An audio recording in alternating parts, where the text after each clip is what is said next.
Hello, everybody. I'm Doug Limerick, and this is Limerick on Life.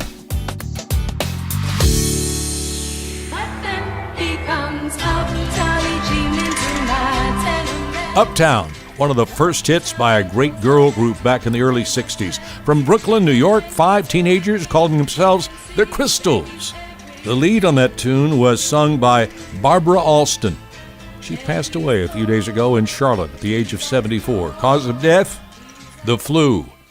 But looking back, their next single, released in 1962, caused controversy. The title, would you believe, the title was He Hit Me, and it felt like a kiss. He hit me, and it felt like a kiss. That song was written by Carole King, produced by Phil Spector.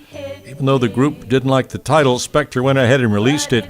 Immediately, radio stations around the country got a ton of complaints. The record was pulled. Can you imagine what might happen today? Next up for the girls, a tune written by Gene Pitney. Spector was so anxious for it to be released, and since the group was unable to fly to L.A. right then, he got Darlene Love and a group called the Blossoms to record it.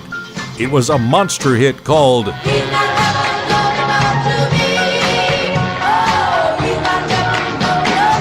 But on the record, it said the Crystals. The real Crystals were outraged, but couldn't get out of their contract. And in 1963, they finally had a big hit for themselves called Let her run, run, run, let her run, run. Yes, the heart stood still. Yes, his name was Bill.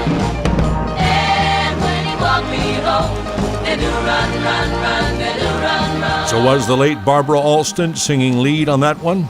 Nope. Spector went with a 13-year-old girl named Lala Brooks. She also sang lead on one of my favorites. And then he kissed me. Each time I saw him. Like many other girl groups, the Crystals eventually broke up, went their separate ways, got married, had kids, and of course, Phil Spector's in prison for murder. He is 79 years old. One thing more about that Hit Me song, Carole King wrote it after learning her babysitter and singer Eva Boyd had been regularly beaten by her boyfriend.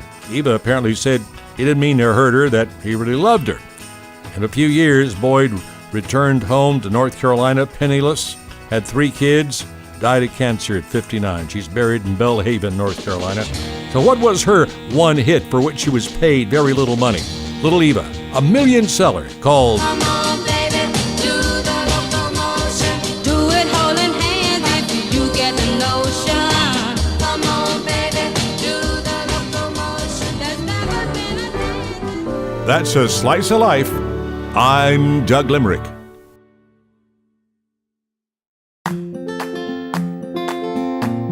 Sure hope you enjoyed the podcast. You'll find a complete podcast library on my website, my new website, douglimerick.com. Check it out. Let us know what you think.